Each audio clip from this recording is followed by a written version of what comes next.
am with the first British Asian woman who produced the big long feature, which was my favourite film, not joking you, Bargee on the Beach. Okay, very I used to have long hair at that time, 93. That's right, yeah. It's a cool hit film, and to be honest, it sort of set the trend. And now we're in 2017. Yes. 70 years of our partition. Yes. And anniversary. Yes. I'm not 17. No. You're 17. No, I'm not 17. Hey, but it's been. Do you know it's been 25 years since Bargee on the Beach? Yeah. And I was the first Asian. The niece can tell. No, I was the first Asian woman to make a feature film then in '93, and now 25 years later with Viceroy's House, I'm still the only Asian woman making feature films in Britain. Yeah, that's a terrible beautiful statistic. It is. So what should we do about that? I don't know. Well, I think the first thing that everyone has to do is come out and see this film on the weekend, 3rd, 4th, 5th of March.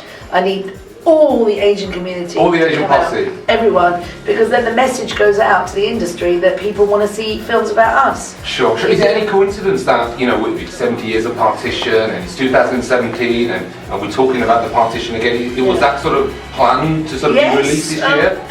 No, I mean, I started making the film 7 years ago, so I was hoping it would be you started making it 7 years ago? Yeah, it's taken this long, but now I realise that the point is that it's timed now quite well for the 70th anniversary, and it'll be released in India right on the anniversary. Okay, so that will be August time. Is that right? Yes. Yeah. Oh, excellent. Oh, that's very appropriate. It's both an epic and an intimate sort of film as well, isn't it? Yeah, it's an epic film, very much like the sort of British Raj movies of like Gandhi, which was 35 years ago. Yeah.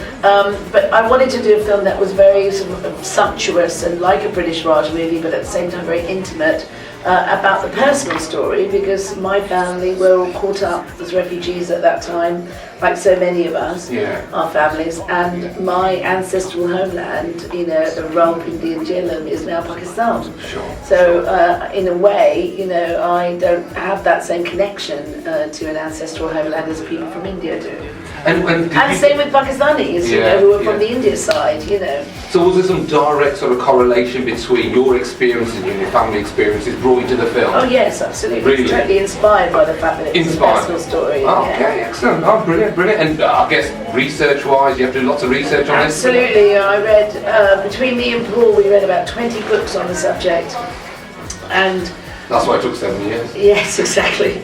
We interviewed a lot of people, a lot of experts, and really were very meticulous in our research, because what we've uncovered is that the story we've always grown up with about how partition happened and why it happened was actually not true. And the film uncovers some sensational new evidence as to why partition actually happened. So this is not just a film by Gurinder Chadha, but it's also groundbreaking and sort of uncovering these things. Yes, because it's challenging the history of the British Empire as told to us by the British, and here we have a British Asian perspective on that history. So that's why you have to come out and see it.